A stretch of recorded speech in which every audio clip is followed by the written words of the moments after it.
तो स्टार्ट करें।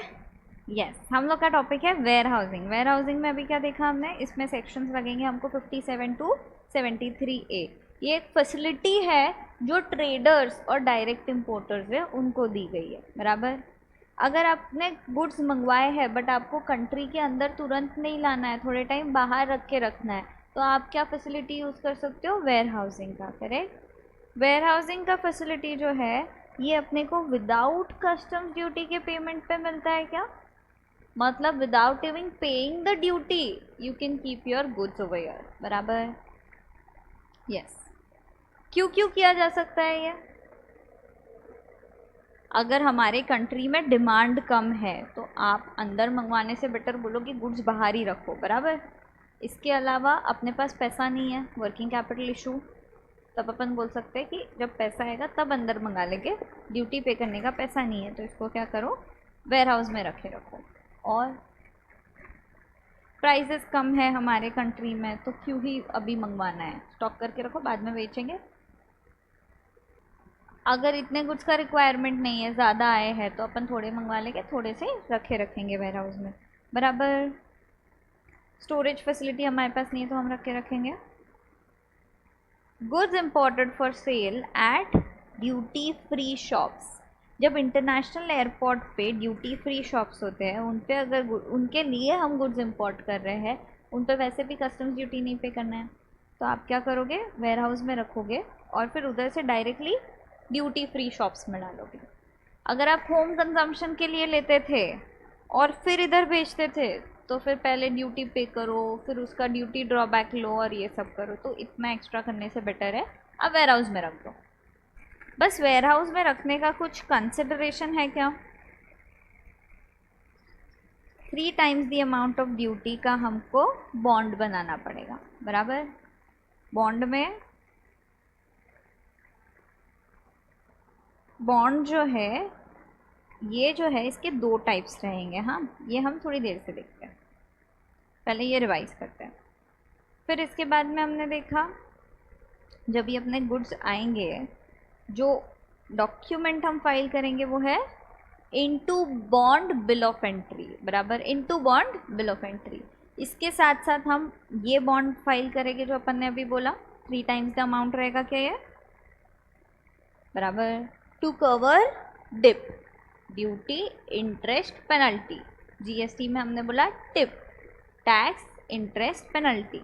GST, tax, customs duty, DIP, duty, समझे? Without payment of customs duty you can keep your goods in the ware house.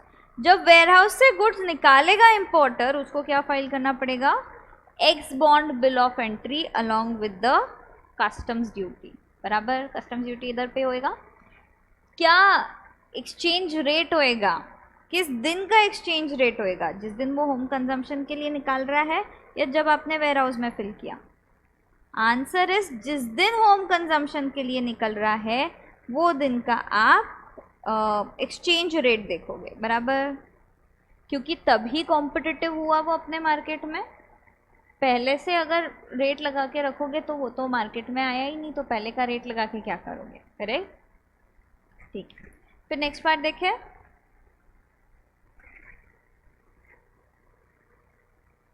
Next part जो था वो बोल रहा था हमको टाइप्स ऑफ वेयर हाउसेस, बराबर, सेक्शन 57, 58, 58A। इधर तक हम आए थे, अरे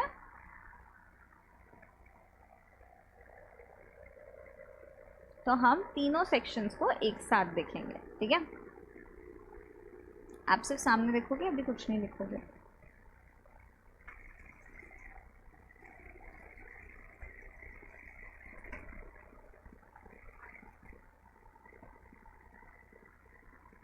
types of warehouses, 3 types देखे हमने, कौन से, public warehouse, private warehouse and special warehouse, बराबर।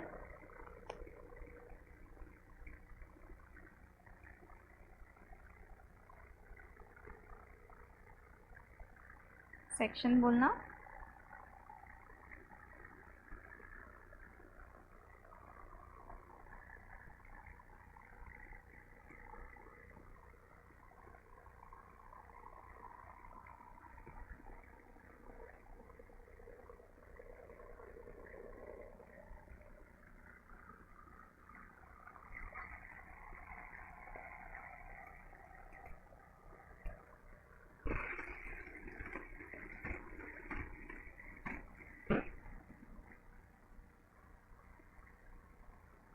Special where houses,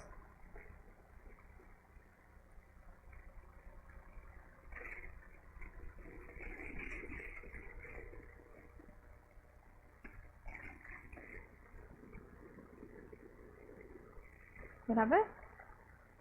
section, okay, आगे बढ़े।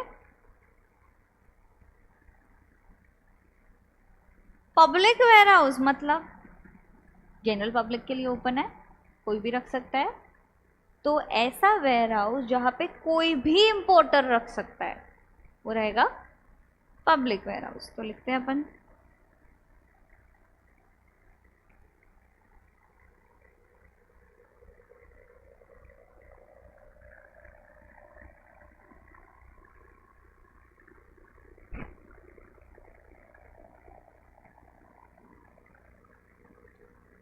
any importer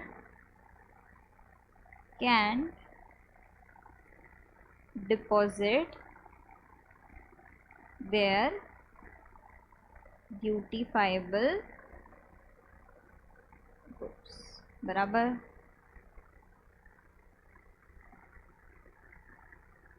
बराबर। इधर पे सिर्फ जिसके पास लाइसेंस है वो ही रखता है अपने गुड्स।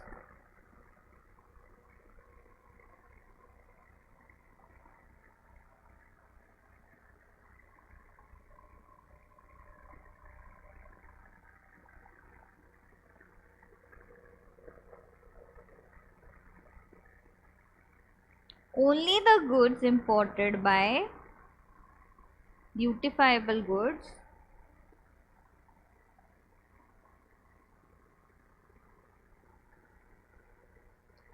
imported by licensee, मतलब जो ओनर है वो, जिसके पास लाइसेंस है वो, are deposited।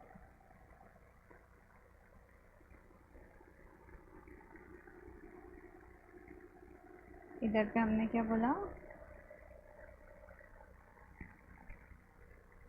एनी इंपोर्टर, इधर पे ओनली द लाइसेंसी, इधर पे ड्यूटीफाइबल गुड्स जो नोटिफाई करे गए हैं सीबीआईसी ने, वो सारे स्पेशल वेयर हाउस में होंगे। नोटिफाइड क्या क्या किया है, गोल्ड, शायद अल्कोहल भी है, ये सारी चीज़ें।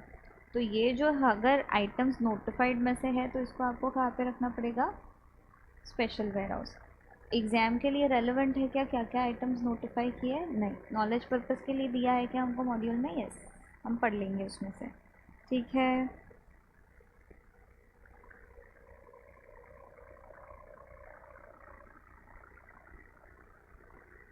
ड्यूटीफाइबल गुड्स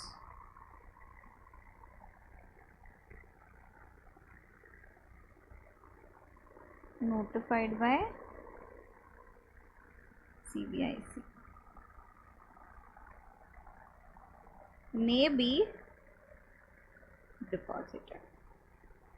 समझे? अच्छा, ये CBIC नोटिफाइड गुड्स और ये सब बोल रहा है, तो ताला लगाएगा क्या customs officer? Answer is yes. Customs officer ताला लगाएगा जब भी आपको डालना है उधर गुड्स।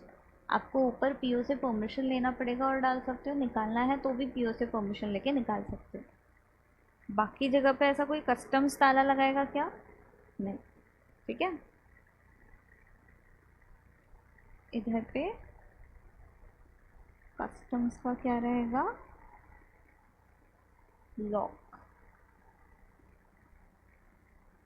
पर्स लग रहा है, एक मिनट।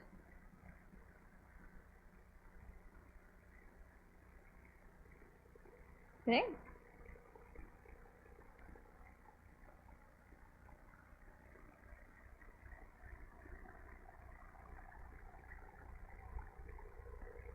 मतलब क्या,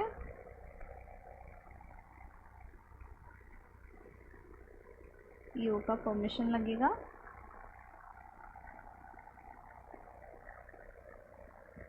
ईओ के परमिशन के बिना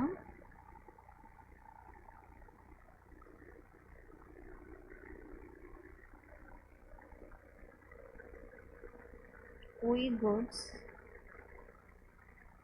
डील और निकाल नहीं सकता। सिंपल, डील नहीं, सॉरी डाल है वो।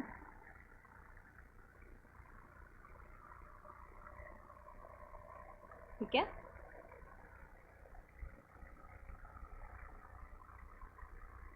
रिमूव या ऐसा लिख दो क्या,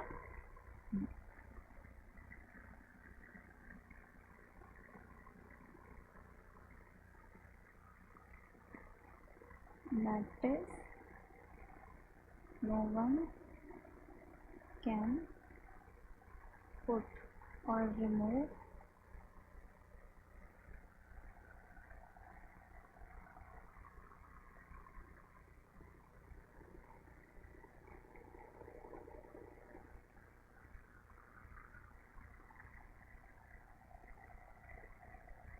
permission of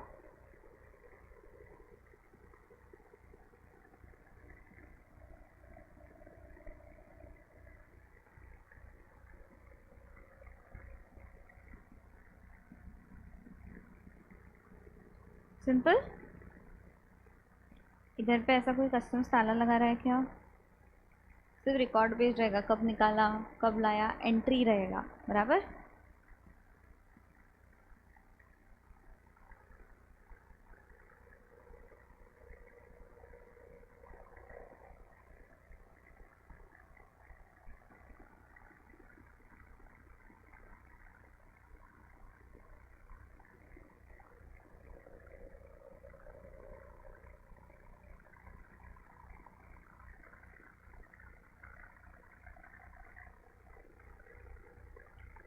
ओनली एंट्री और रिकॉर्ड बेस्ड कंट्रोल, समझ में आया। सेम चीज़ प्राइवेट और पब्लिक दोनों में।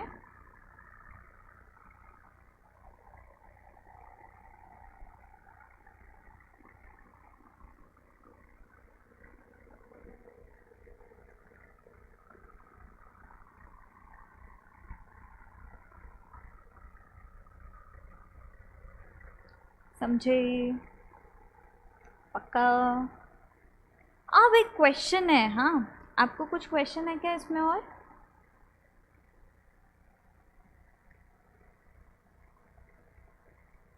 अगर मेरा वेयर हाउस है और मेरे को है ना थोड़ा सा पार्ट्स जोड़ना है, जैसे साइकिल के मैंने पार्ट्स मंगवाए, अब मुझे क्या करना है, ये बस अटैच करना है और बेचना है। हो सकता है मैं वेयर हाउस से क्लियर करवाऊँ, फिर ये अटैच करूँ कहीं पे रुका के, फिर बेचूँ। और अगर मैं ऐसा आपको बोलूँ कि अगर ऐसा होता कि वेयर हाउस में ही मेरे को जाने देते जहाँ पे मैं ये अटैचमेंट करके फिर ही कस्टम्स ड्यूटी पे करके मंगवा लेती, तो कितना अच्छा रहता। तो क्या ये फैसिलिटी हमको मिलेगा, डिपार्टमेंट बोलता है यस। पब्लिक में नहीं कर सकते हो, प्राइवेट में कर सकते हो और कस्टम बॉन्डेड में कर सकते हो। खुद का है तो अपन तो कर ही सकते हैं, स्पेशल है तो वैसे ही पीओ का परमिशन लेते, तो इसके लिए इधर भी कर सकते हैं। पब्लिक में हो सकता है दूसरे लोगों को भी रखना होता है, तो तुम इतना फैल के नहीं कर सकते हो, इसीलिए मना कर दिया हो। ठीक है, तो पब्लिक में कर सकते हो क्या, मैन्युफैक्चरिंग एंड ऑपरेशंस नहीं। प्राइवेट में कर सकते हो यस, स्पेशल में कर सकते हो। कस्टम्स का ताला किधर होता है, पब्लिक में होता है क्या, नहीं। प्राइवेट में होता है क्या, नहीं। ठीक है, लिखिए इसको भी।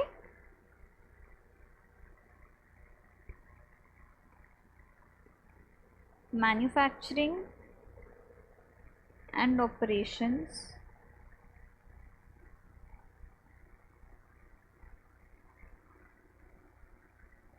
not allowed.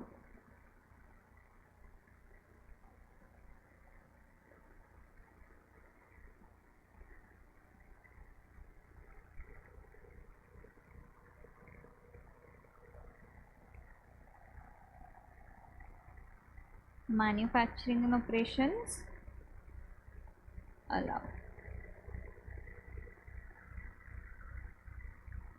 बराबर.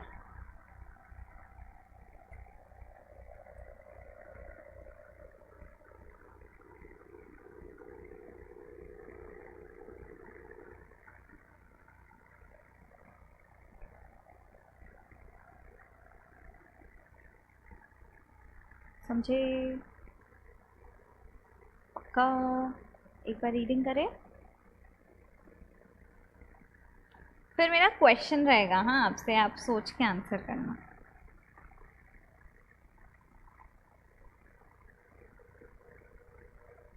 Warehouse means public warehouse licensed under, ये लिख लिया हमने. Meaning of warehoused goods. Warehoused goods means goods deposited in a warehouse. लिखेगा इसका मीनिंग, वो जो फर्स्ट पेज है उधर आप लिख सकते हो.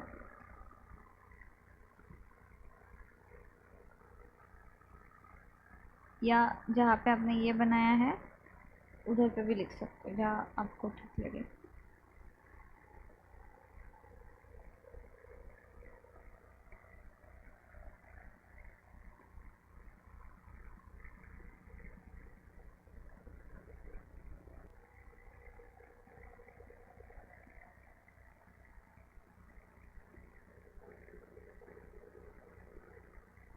Means goods deposited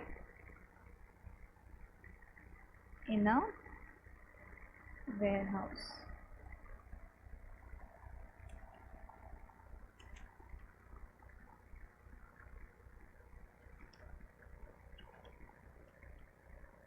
Done.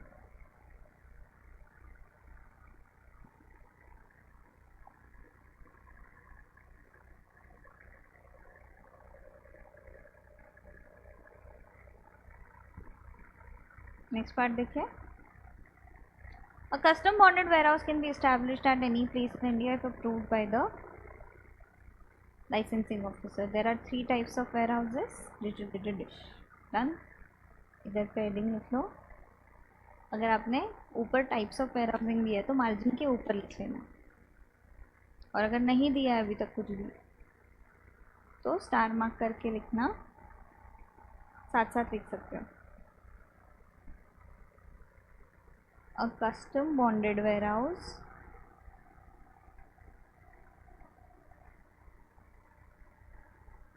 can be established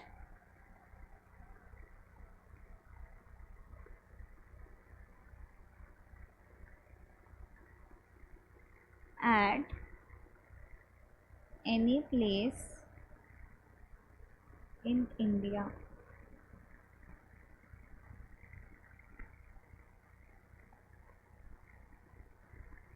comma next line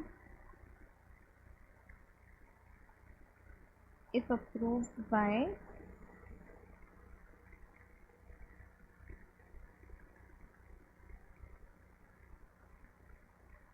the licensing officer. Done. Private and public warehouses are not under physical control of the customs authority. ये पर लिख लिया ना. Private and public warehouses are not under physical control of customs authorities. That is not under law of customs. हमने लिखा है क्या? इसके नीचे हम लिखेंगे that is not under physical control of customs authorities. बराबर. कट करें. However, special warehouse remain under the customs law. In a private warehouse, duty-payable goods imported only by licensee are deposited in public. Goods can be kept by any importer. Done. Special warehouses remain under physical control of PO. Under customs law, such warehouses will be caused to be locked by the PO, and no person will enter the warehouse or remove any goods therefrom without the prior permission of the PO. समझे?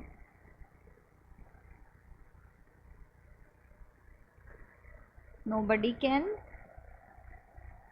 enter and remove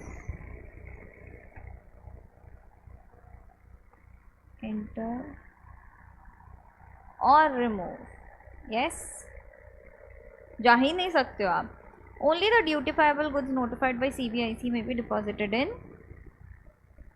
Some of the notified goods, number one देखिए, are gold, silver, other precious metals. Articles, goods warehoused for the purpose of supply to DFS in a customs area shall supply stores to vessel, aircraft, supply to foreign privileged persons वगैरह. ठीक है, पर exam के लिए relevant नहीं है. कहाँ दिया है? इधर दिया है. एक बार गो थ्रू करना हो तो कर सकते हो.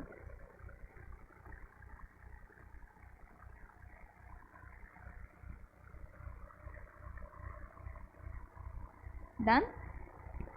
The license is not required to be renewed annually. Licence का कोई टर्म है क्या? कैंसिल कब होएगा? जब आप करो तब. कोई टर्म है क्या? नहीं.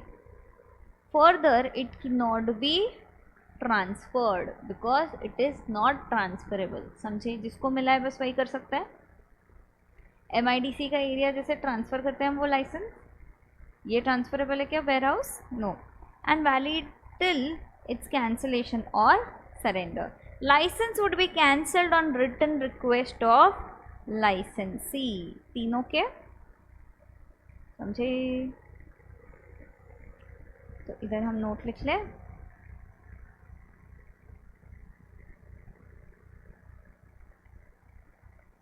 जो आपका फर्स्ट पेज था वहाँ पे आप लिख सकते हो.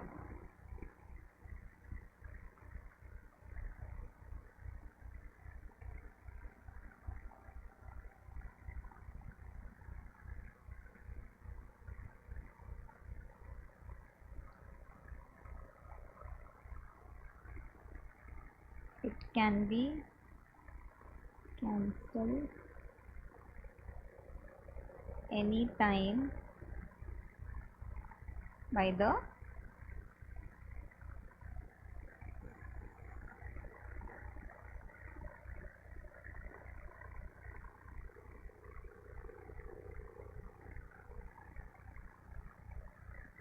also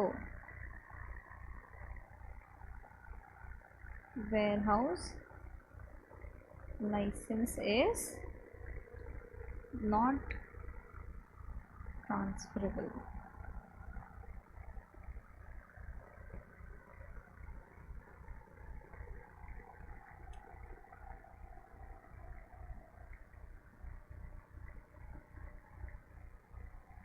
लाइसेंसी लिखा ना, उसके ऊपर एरो करके लिख सकते हो by the licensee on written request.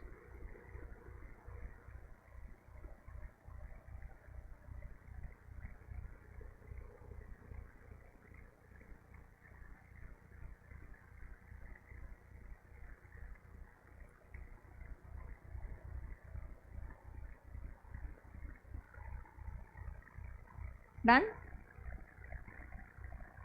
Cancellation of license. License granted for all types of warehouses, namely ये सारे can be written request से कर सकते हो. Principal Commissioner और Commissioner may cancel the warehouse license granted under Section 57, 58, 58A if the licensee contravenes any of the provisions of the customs law or breaches any of the conditions of the license.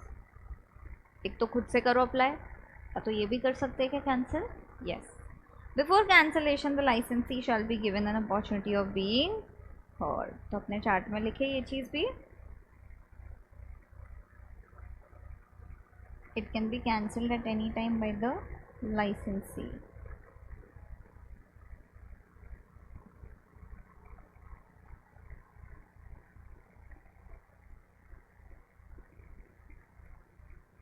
Commissioner slash principal commissioner can also cancel the license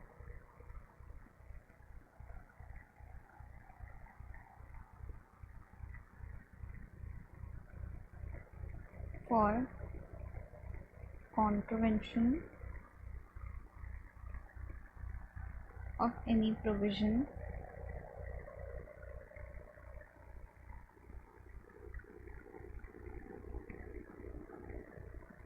or condition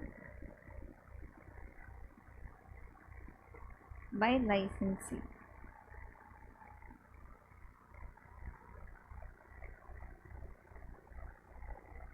बस OOBH 2.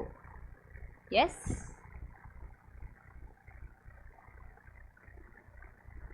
OOBH is opportunity of being heard. During the pendency of any inquiry under this section, operations of the warehouse may be suspended. Pending चल रही है कुछ inquiry वगैरह, तब तक आपका क्या माना जाएगा, वो सस्पेंडेड है. During suspension period no good shall be deposited in such warehouse. School से सस्पेंड हुए हो, अगर मस्ती करते हो, सस्पेंड होते हो, तो वापस स्कूल नहीं जा सकते हो उतने टाइम जब तक आपको वो अलाउ नहीं करे या जब तक उसका फाइनल डिसीजन नहीं निकले. यस. तो वैसे ही अगर सस्पेंशन पीरियड है तो अपन गुड्स रख सकते हैं कि अंदर नहीं, बट जो अंदर ऑलरेडी गुड्स है उसका क्या निकालना पड़ेगा, कितने दिन में, 7 days. समझे. Where the licence is cancelled the goods warehouse. अच्छा, कैंसिल हो गया है तो गुड्स वेयर हाउस में जो रखे हुए हैं उनको रिमूव करना पड़ेगा वेयर हाउस से टू अनदर वेयर हाउस, और होम कंजम्पशन में लेके आओ या एक्सपोर्ट कर दो. 3 ही चीज़ें करोगे आप, या तो अपने यहाँ पे लेके आओगे, या तो दूसरे वेयर हाउस में डालोगे, या तो एक्सपोर्ट करोगे. कहाँ दिया है, दिया है आगे सेक्शन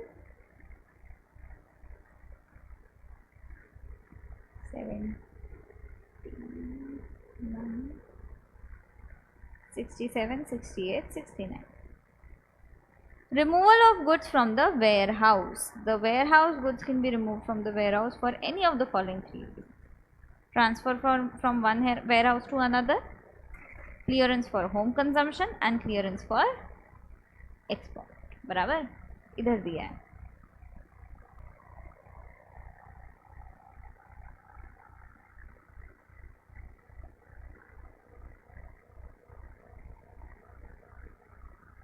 समझे. The good shall be removed within, तो ये तीन तरीक़ों से आप निकाल सकते हो. The good shall be removed within period of 7 days from the date on which the order for such cancellation is served on the licensee और within such extended period as may be specified by the PO. Till the time the goods are deposited in the warehouse, whether in case of suspension or removal, they will continue to be governed by the warehousing provision. और जब तक अंदर है तब तक तो वो school के रूल से चलेंगे, तो तब तक वो वेयर हाउसिंग से चलेगी जब तक गुड्स उसके अंदर है. यस. तो लिखे क्या इसको भी,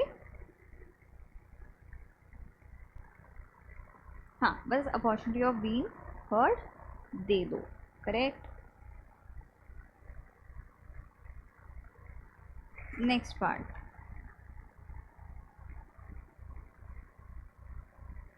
Where the goods are cancelled,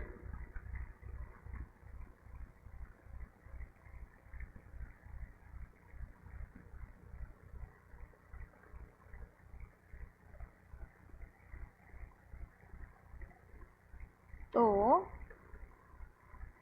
remove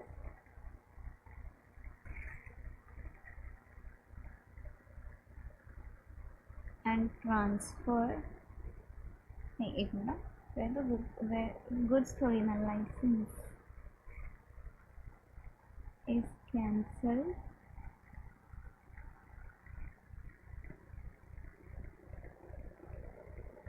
within 7 days remove and transfer to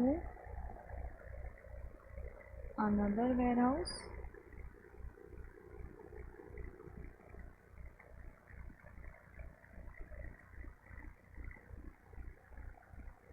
or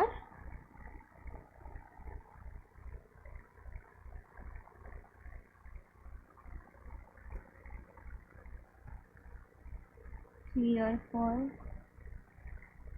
home consumption और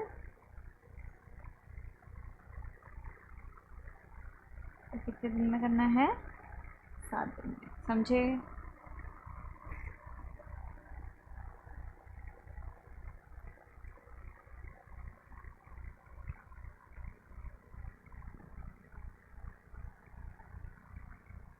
नोट अगला,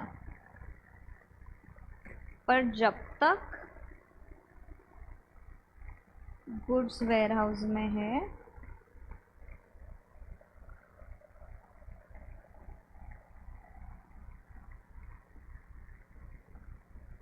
they will continue to be governed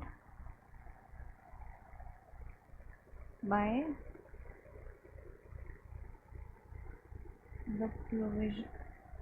the warehousing provision of customs law. Simple.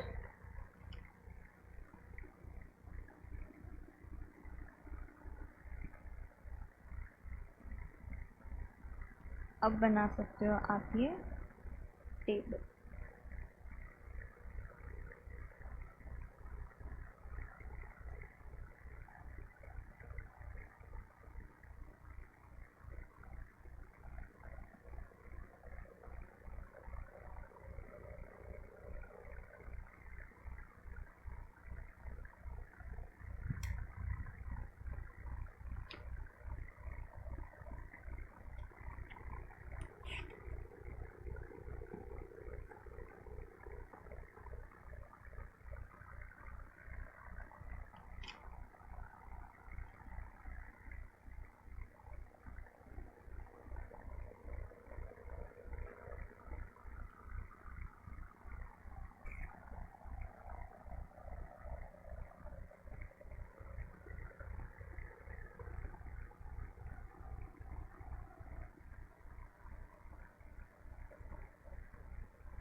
अच्छा, मैन्युफैक्चरिंग और operations करोगे तो commissioner की permissions ले लेना।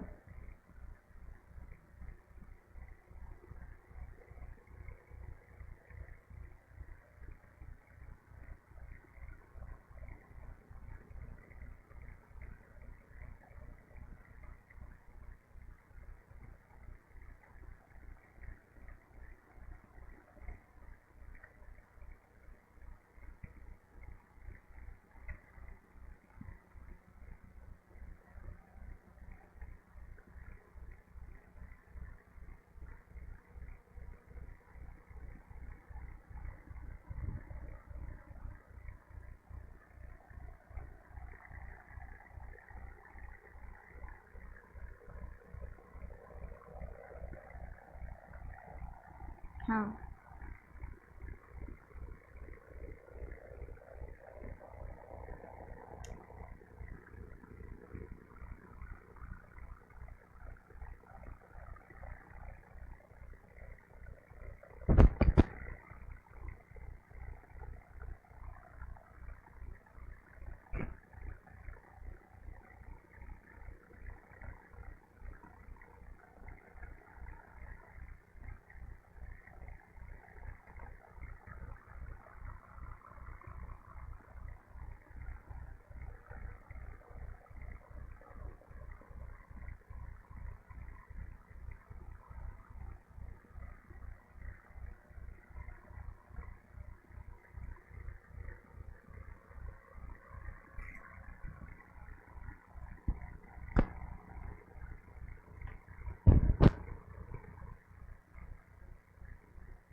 बिना देखे बोलो। एक तो हम लोग जब भी वेयर हाउस में गुड्स डालते हैं तब क्या इशू करते हैं, into bond bill of entry. जब निकालते हैं तभी x bond bill of entry. ठीक है, वेयर हाउसेस 3 तरीके के हैं, कोई भी तरीके के हो, लाइसेंस लेना ज़रूरी है। लाइसेंस का कुछ वैलिडिटी पीरियड है? नो। कैंसिल हो सकता है? यस। खुद से भी कर सकते हो या डिपार्टमेंट कमिश्नर, प्रिंसिपल कमिश्नर कर सकता है। कब करेगा?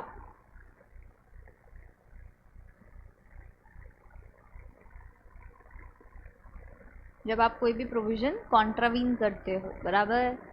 ठीक है, अगर कैंसिल करना है तो अपॉर्चुनिटी ऑफ बीइंग हर्ड देना पड़ेगा।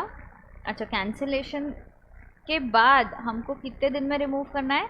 Within 7 days. रिमूव करके दूसरे वेयर हाउस में डालो, एक्सपोर्ट करो, या तो होम कंजम्पशन में डालो, बराबर। ठीक है, फिर हमने देखे वेयर हाउस 3 तरीके के हैं, एक पब्लिक वेयर हाउस, दूसरा प्राइवेट वेयर हाउस, तीसरा स्पेशल वेयर हाउस, बराबर। फिर हमने बोला पब्लिक वेयर हाउस में कोई भी इम्पोर्टर अपने ड्यूटीफाइबल जो गुड्स है वो रख सकता है, प्राइवेट में खाली लाइसेंस ही रख सकता है। कस्टम बॉन्डेड में नोटिफाइड जो है CBIC से, खाली वो गुड्स जाएंगे। लॉक किस पे होता है कस्टम्स का? खाली स्पेशल में। अच्छा, प्रोसेसिंग मैन्युफैक्चरिंग किधर होता है? Private and special. पब्लिक में होगा कि ये सब टाइम पास? नहीं। ठीक है, सिंपल। अभी हम लोग पढ़ेंगे बॉन्ड के बारे में, where housing bond. Ready?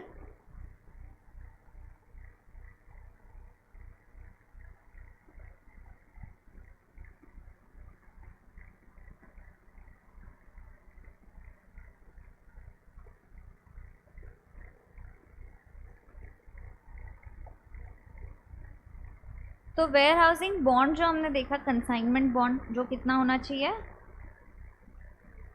Thrice the amount, बराबर। अच्छा, बॉन्ड आप कब फाइल करते हो?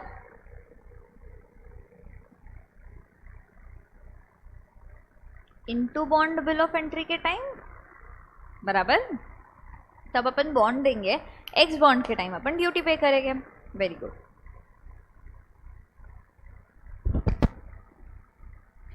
An importer desirous of warehousing the goods without paying of customs duty need to execute an indemnity bond. क्यों होता है ये बॉन्ड?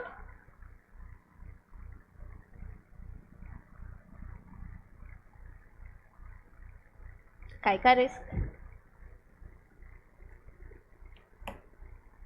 क्या रिस्क? हम बोल रहे हैं आप कस्टम्स ड्यूटी मत पे करो, आप यहाँ पे आपके गुड्स रखो, बट बॉन्ड दो हमको। किस चीज का bond?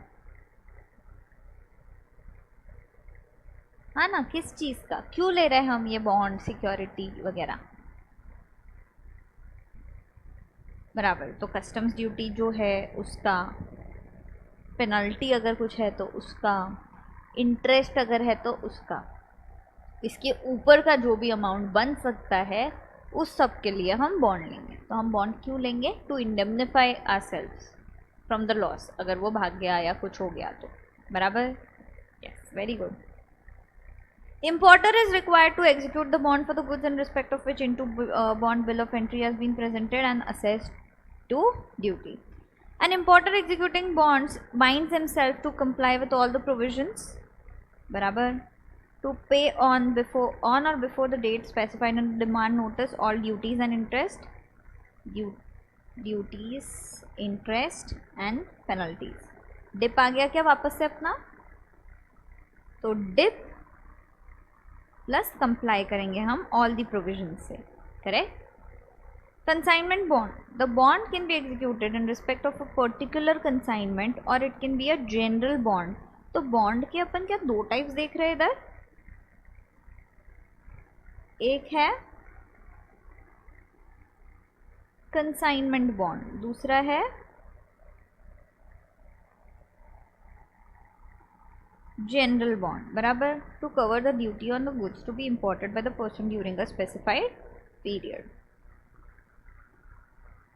In addition to the bond, importer may also be required to furnish prescribed security. Bond के साथ साथ हम लोग क्या बोल सकते हैं इसको, सिक्योरिटी भी डालो,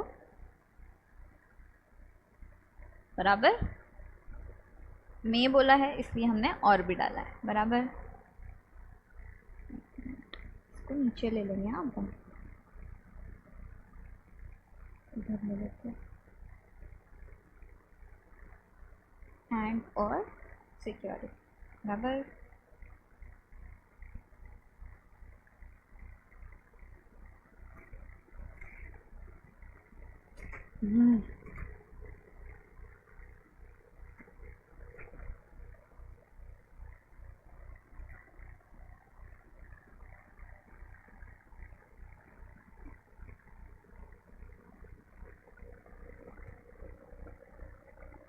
डन, मेरा done. The importers are required to submit bond for an amount equal to thrice the duty amount involved. क्यों ऐसा 3 times क्यों?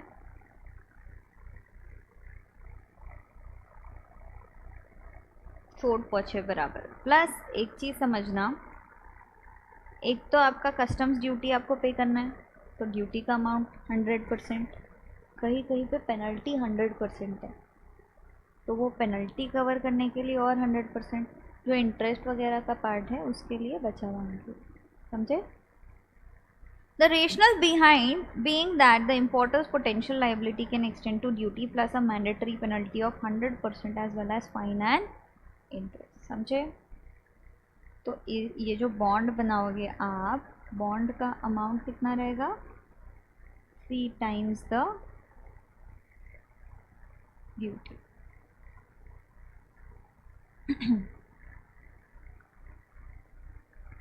समझे?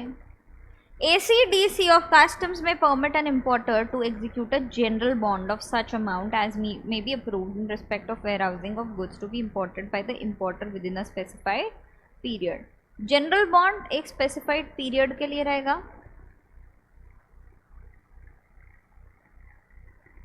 क्यों ऐसा?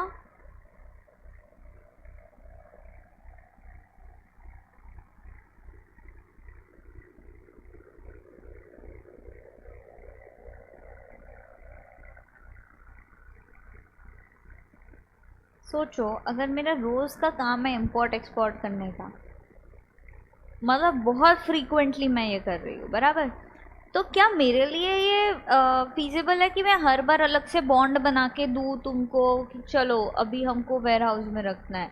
या आप मेरे से एक जनरल बॉन्ड ले लो इतने इतने टेंटेटिव अमाउंट का, और वो बॉन्ड के अंदर में जितना मेरे को रखना है मैं रख दूँ? क्या ज़्यादा फीजिबल है? जितना मुझे रखना है, क्योंकि मेरे को ये 1 महीना मेरा बहुत सारे गुड्स आने वाले हैं और मेरे को वेयर हाउसिंग करनी ही है, तो मैं एक ही बॉन्ड में अगर ये पूरा कवर कर लूँ तो कितना अच्छा रहेगा। तो इसीलिए आया जनरल बॉन्ड। एक ही कंसाइनमेंट के लिए बॉन्ड बनाना है तो है कंसाइनमेंट बॉन्ड, बराबर। कुछ भी हो, इधर पे हो तो 3 times द अमाउंट कवर कर लो, इधर पे हो जनरल रूल तो 3 times है, बट अगर ACDC कोई और अमाउंट बोलता है तो ACDC का सुन लो, ठीक है?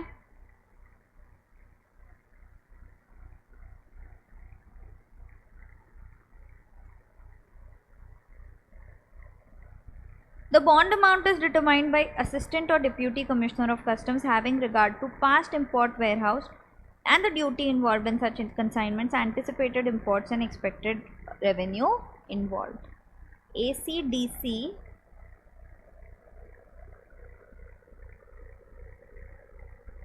may determine the amount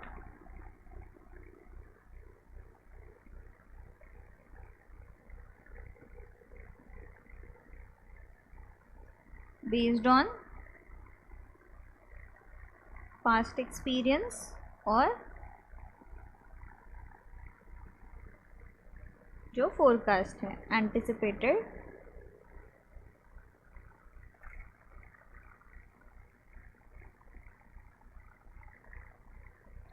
बराबर, yes. In practice, a running account is maintained which is debited when imported goods are account warehoused. एक अकाउंट बना देते हैं in practice which is debited when imported goods are warehouse. उसको कम कर देते हैं, जैसे बॉन्ड वैल्यू कम हो रहा है जब आपके गुड्स आ रहे हैं, और जैसे ही गुड्स जा रहे हैं वो क्रेडिट हो रहा है वापस। नया बॉन्ड बनाने का ज़रूरत है क्या? No, simple. Above bonds will continue to be valid even if the goods are transferred to another warehouse. If the warehouse goods are transferred to another person, either wholly or partially, the transferee will have to execute the bond and furnish prescribed.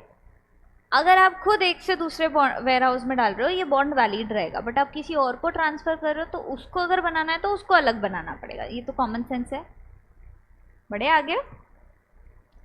Permission for removal of goods for deposit in warehouse. Once the importer has furnished the stipulated bond and security, he has complied with the provisions of Section 59 in respect of any goods. The PO may make an order permitting the deposit of goods in a warehouse. Such order may also be made electronically through customs automated system. बराबर. एक बार आप bond security सब दे दो तो फिर ware house में जा सकते हैं. वेयर हाउस में जाने के लिए परमिशन कौन देगा? PO. बराबर. इधर हमने बॉन्ड प्लस सिक्योरिटी दिया एंड और सिक्योरिटी. बराबर. इधर हमको कौन परमिट करेगा? PO में परमिट. लिखो.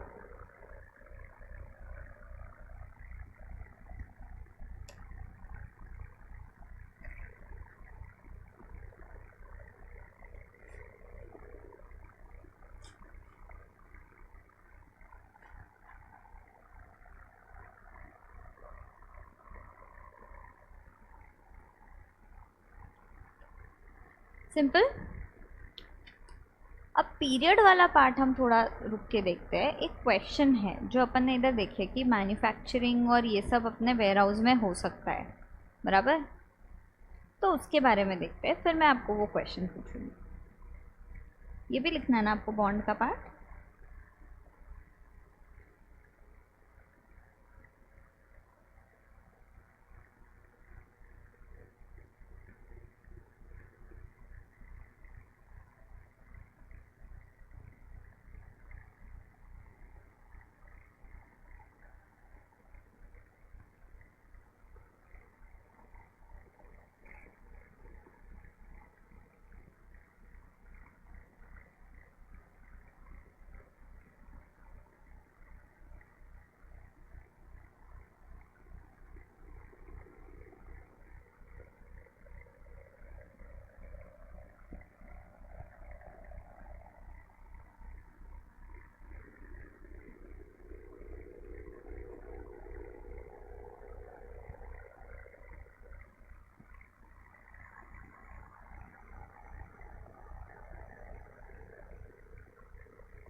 डन.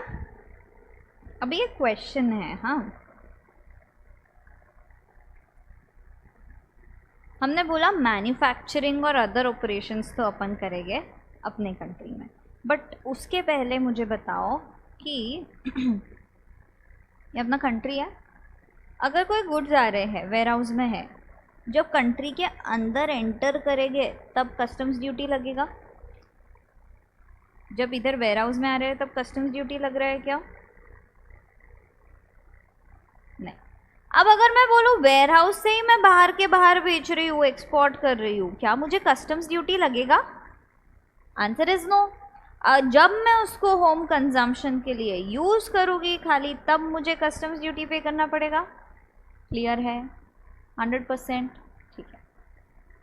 अब अगर मैं आपको बोलूँ कि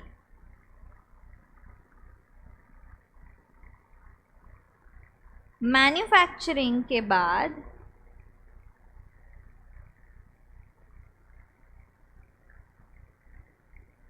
जो आपका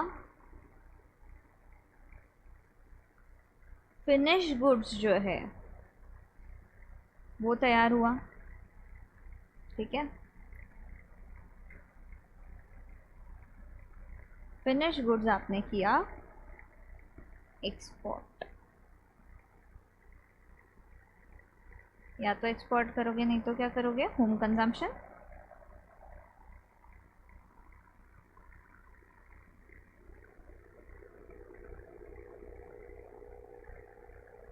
या दूसरे वेयर हाउस में। हम लोग क्या बात कर रहे हैं? वेयर हाउस से सीधा किधर भेज रहे हो? दूसरे वेयर हाउस में तो कोई प्रॉब्लम नहीं है। जब वेयर हाउस से आएगा तो होम कंजम्पशन में जाएगा या तो एक्सपोर्ट होएगा। तो हम बात कर रहे हैं ये दो केसेस की। मुझे बताना इधर पे एक्सपोर्ट के टाइम क्या आपको इंपोर्ट ड्यूटी लगेगा? कस्टम्स ड्यूटी लगेगा? कस्टम्स ड्यूटी इंपोर्ट ड्यूटी अपना इंपोर्ट करने का ड्यूटी, क्या ये लगेगा अगर आप उधर पे मैन्युफैक्चरिंग प्रोसेसिंग करके बाहर के बाहर बेच रहे हो? नो। तो इस केस में नो इंपोर्ट ड्यूटी, बराबर। अब आप अंदर में टायर वायर का सब साइकिल बना करके कंट्री के अंदर होम कंजम्पशन के लिए ला रहे हो, लगेगा? तो इंपोर्ट ड्यूटी लगेगा, करेक्ट। अब दूसरा क्वेश्चन, ये तो हम बात किए फिनिश्ड गुड्स का। अब हम बात कर रहे हैं मेरा ज़्यादा टाइम कलर सिलेक्शन में ही होता है ऐसा मुझे लगता है। अब हम बात कर रहे हैं नेक्स्ट क्राइटेरिया जो है सेल ऑफ स्क्रैप और वेस्ट। समझो मैंने जो फिनिश गुड्स है वो क्या किया? एक्सपोर्ट। तो आपने बोला नो एक्सपोर्ट ड्यूटी, इधर तक तो मुझे कोई प्रॉब्लम नहीं था। बट जो फिनिश गुड्स मैंने बनाया उसमें कुछ ख़राब कचरा निकला, जैसे अगर मैं रबर मंगवा रही हूँ और रबर से टायर बना रही हूँ तो मेरा कुछ ख़राब कचरा निकलेगा। अब वो ख़राब कचरा भी मैंने एक्सपोर्ट अगर किया तो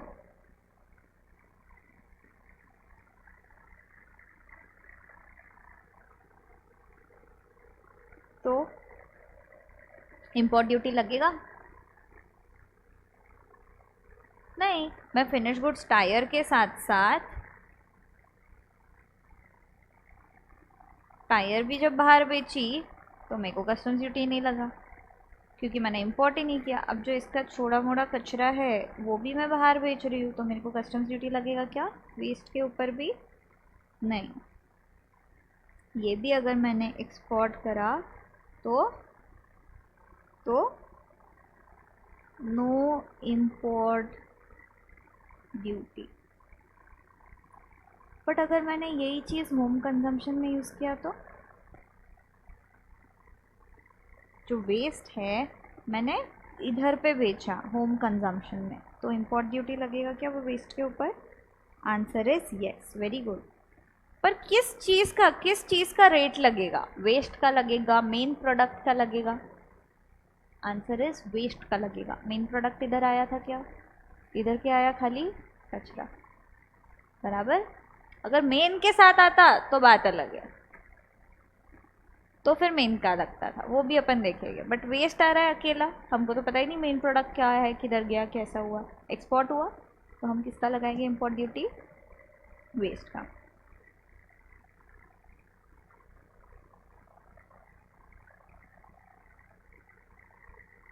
इम्पोर्ट ड्यूटी लगेगा किस पे? On the basis of scrap और वेस्ट। फिनिश गुड्स पे लगा क्या? समझे? मतलब कि हमको चेक करना है कंटेंट क्या आ रहा है। एग्जाम्पल रबर, ठीक है। इधर पे एग्जाम्पल टायर, टायर बनाया। पहला एग्जाम्पल अपना साइकिल था, साइकिल को असेंबल कर रहे हो, बट ये मैन्युफैक्चरिंग यूनिट है, तो फिर हमने बोला कि रबर से अभी हम टायर बना रहे हैं, तो rubber is the raw material और tyre is the main product. अब रबर का यूज़ करके आप टायर बनाओगे, कुछ बच गया तो वो रबर स्क्रैप में जाएगा।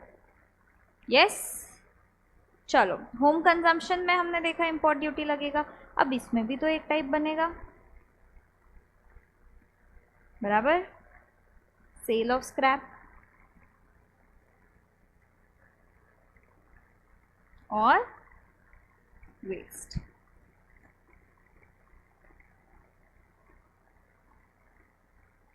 इसमें अगर स्क्रैप आप एक्सपोर्ट करते हो, एक्सपोर्ट ड्यूटी लगेगा क्या? हाँ, एक्सपोर्ट नहीं, सॉरी, इम्पोर्ट ड्यूटी लगेगा क्या? हाँ, नो, मेन प्रोडक्ट आपने करा है इम्पोर्ट, उस पर तो आप पे कर रहे हो। अब ये स्क्रैप आप एक्सपोर्ट कर रहे हो, कंट्री के अंदर लाए हो क्या? लगेगा? No.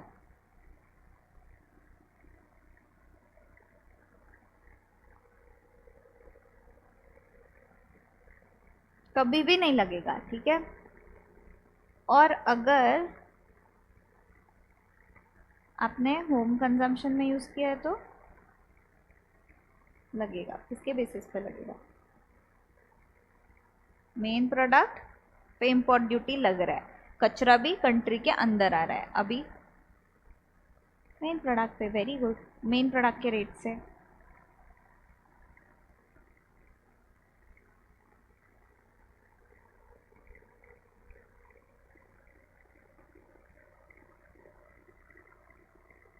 But on the basis of finished goods।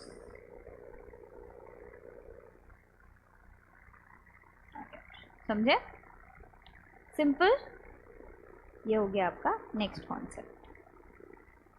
एक बार इसको रीड करते हैं, फिर आप लिख लेना, या लिख लो फिर रीड करना, तो रीडिंग आपको ऐसे खट खट लगेगी। सेक्शन नंबर 2 आप 65 एंड 66